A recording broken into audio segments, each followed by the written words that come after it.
Hello, fellow Murdlers. Today is Saturday, April 27th, 2024, and it's a great day to solve a murder. Again, full disclosure, this is round two of me recording this puzzle today. I did get it right the first time, but while I was editing the video, I realized that I got it right the wrong way, which is to say that I made a mistake as I was filling out my detective's notebook, and it wound up being a fortuitous mistake. It helped me actually to solve the puzzle. The problem was that it was definitely an error and it was not something that you should or would want to recreate. So, for that purpose, I'm going to re record this. I'm trying to go tabula rasa, blank slate, pretend that I've never seen this puzzle before. Should be fairly easy for me. I have an absolutely crap memory, so it should be okay. But just in case, I will call out that I do know the answer here.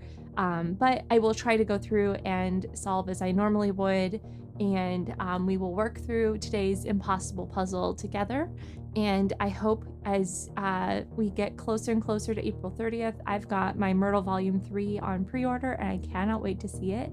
I hope you're getting excited as well and that these puzzles will kind of hype you up for delivery soon. So with that, let's go into the one with the body of the drunk LECHER once again. We've got six 4x4 grids with suspects, motives, locations, and weapons. And again, if you're a fan of the books, this is going to be a classic impossible puzzle where we will have statements at the bottom. So as always, we know that three of the suspects are telling us the truth, and one of the suspects is telling us a lie, and whomever is our liar is our murderer. So let's go ahead and meet our suspects today.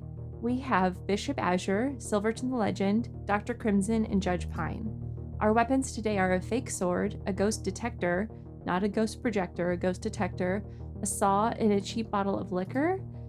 We have the parking lot, the close-up table, the private library, and the main stage as our locations, and our motives are to silence a witness, to rob the victim, to eliminate a spy, and to win an argument. All right, let's check out our clues and evidence. Dr. Crimson was seen hanging around beside a bunch of coins and cards. So we know we were dealing with Dr. Crimson, and this is going to be a location. So let's flip through our location cards and see if we see anything about coins and cards. Here we go. We've got card and coin tricks. Let's just double check that there's nothing else. No. No. Okay, so we've got Dr. Crimson at the close-up table. All right. This fingerprint was found on the main stage, so we're going to get another suspect and location, so we'll be working in this grid again. So let's check this out. And we see this very distinct swirl with kind of like a cutoff here. That looks just like Judge Pine's here. So we've got Judge Pine at the main stage. Yep. Okay. The person with a fake sword wanted to win an argument. So for this, we're going to go to weapons and motives. We've got the fake sword and to win an argument. And okay, I know I said I already did this one, but I swear this was a really easy anagram either way. I hope you find it to be pretty easy as well. The person with a bottle of cheap liquor wanted to eliminate a spy. All right. Let's see. So we've got cheap liquor, and again, we're in that motive and weapon quadrant here. So cheap liquor and eliminate a spy is here. Okay. Bishop Azure had a weapon made of chemicals. So we've got a sword, a ghost detector, a saw, and a bottle of cheap liquor. So I'm pretty sure that's going to be the liquor, but we'll just flip through, make sure everything else, yeah, no other things with chemicals. So we can give that to Bishop Azure, and that actually fills out also Bishop Azure's motive, which you can put down here to eliminate a spy. Right. The suspect in the parking lot had silver hair. So thinking that's going to be Silverton the Legend, but again, let's flip through red hair, black hair, and brown hair. So it is Silverton the Legend in the parking lot. And that will also round out our suspect and location grid by giving us Bishop Azure's location as the private library. So we can also put that in as the location for the motive to silence a witness and for the bottle of cheap liquor. So I'll put in these checks here and cross everything else out.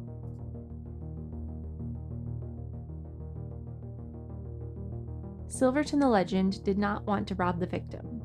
So we've got Silverton the Legend and robbing the victim as a motive.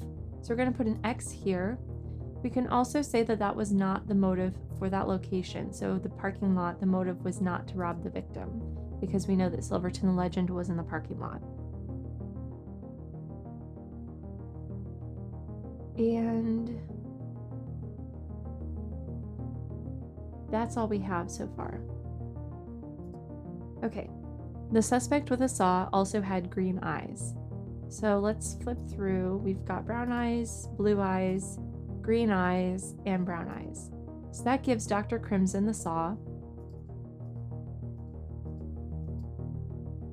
And we know then that Dr. Crimson did not have the dagger and did not want to win an argument. So we can cross off that as a possible motive for Dr. Crimson. All right, so I'm just going to take an extra moment because here's where I'm officially past where I'd made my mistake. So this is officially new to me. I want to make sure that I have everything that I should have. Okay, so here's something we can mark in. We know Dr. Crimson had the saw at the close-up table and did not have the fake sword and therefore did not want to win an argument. So we can say close-up table, not to win an argument. And we can put in the saw location here as well. Close-up table for the saw. And then yes, it's between these two motives for Dr. Crimson. Okay, I've given this a good long look and I don't see anything else that we need to put in. So I'm gonna go ahead and say this is what we're working with. And again, I just click this little save button here. That will allow us to reset as we test out the different statements. So, and again, I'm fully in uncharted territory here. I did not do it this way last time. So this is all new for me as well this time. All right, so let's go ahead. My trick is I always go through one by one and see if there's anything that absolutely must be true or absolutely must be false based on what we've already found. And then if that doesn't give us additional information, I go one by one, assuming each person is lying. So taking the inverse of their statements and seeing if the other three can be true with that rule.